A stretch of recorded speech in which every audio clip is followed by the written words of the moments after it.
చాలామంది Facebook, Instagram, Snapchat, Twitter లాంటి social media సైట్లని ఉపయోగిస్తూ ఉంటారు.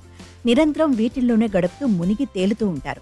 కానీ వీటన్నింటికంటే జీమెయిల్ అనేది చాలా ముఖ్యమైన అకౌంట్. ఎందుకంటే దీంతోనే మన ముఖ్యమైన సమాచారం ముడిపడి ఉంటుంది. మన బ్యాంక్ ఖాతా, ఆఫీస్‌కి సంబంధించిన విషయాలు అన్నీ వీటితోనే ముడిపడి ఉంటాయి. ప్రపంచంలో అత్యధికంగా వినియోగించే ఈమెయిల్ సర్వీస్ జీమెయిల్. మనలో చాలా మందికి కూడా జీమెయిల్ ఐడి ఉంటుంది. దీన్ని చాలా జాగ్రత్తగా వాడుకోవాలి. చాలా మందికి కూడా సైబర్ సేఫ్టీ, ప్రైవసీకి సంబంధించి అవగాహన చాలా తక్కువగా ఉంటుంది. కాబట్టి ఈ విషయంలో ప్రజలు చాలా జాగ్రత్తగా ఉండాలి. జీమెయిల్ని ఎవరైనా హ్యాక్ చేస్తే మీ గురించి దాదాపు ప్రతి సమాచారం వారికి తెలిసిపోతుంది. దీంతో మీకు చాలా ప్రమాదం ఉంటుంది. అందుకే జీమెయిల్ అకౌంట్ సేఫ్టీని చాలా జాగ్రత్తగా చూసుకోవడం ముఖ్యం.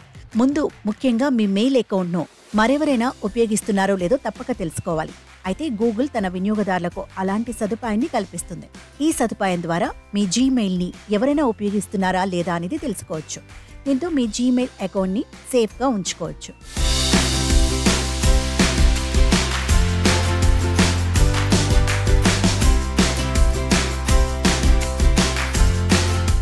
ముందుగా మీరు మీ మెయిల్ అకౌంట్ను ఓపెన్ చేయాలి. ఆ తర్వాత మీ ప్రొఫైల్లోకి వెళ్ళాలి. అందులో గూగుల్ అకౌంట్ ఆప్షన్ను క్లిక్ చేయండి. అక్కడ మీకు కొన్ని ఆప్షన్లు కనిపిస్తాయి. వాటిలో సెక్యూరిటీ ఆప్షన్పై క్లిక్ చేయండి. కొంచెం కిందికి స్క్రోల్ చేస్తే మీ డివైజ్ల ఆప్షన్ అక్కడ కనిపిస్తుంది. అక్కడ క్లిక్ చేస్తే మేనేజ్ డివైజ్ అనే ఆప్షన్ కనిపిస్తుంది. మీ మెయిల్ అకౌంట్ ఎక్కడ లాగిన్ అయిందో ఇక్కడ కనిపిస్తుంది. ఇక్కడ మీరు మీ డివైస్ కాకుండా ఏదైనా డివైజ్ను చూపించినట్లయితే లేదా మీ అనుమతి లేకుండా మీ అకౌంట్ వేరే డివైజ్లో లాగిన్ అయి ఉంటే వెంటనే దాన్ని తొలగించండి. ఇది మీ జీమెయిల్ని సేఫ్గా ఉంచుతుంది. ఎప్పుడైనా కానీ మీ జీమెయిల్ అకౌంట్కి స్ట్రాంగ్ పాస్వర్డ్ను పెట్టుకోండి. పాస్వర్డ్ను క్రియేట్ చేస్తున్నప్పుడు మీకు తప్ప ఎవరికీ గుర్తులేని కష్టమైన పాస్వర్డ్ పెట్టుకోవాలి.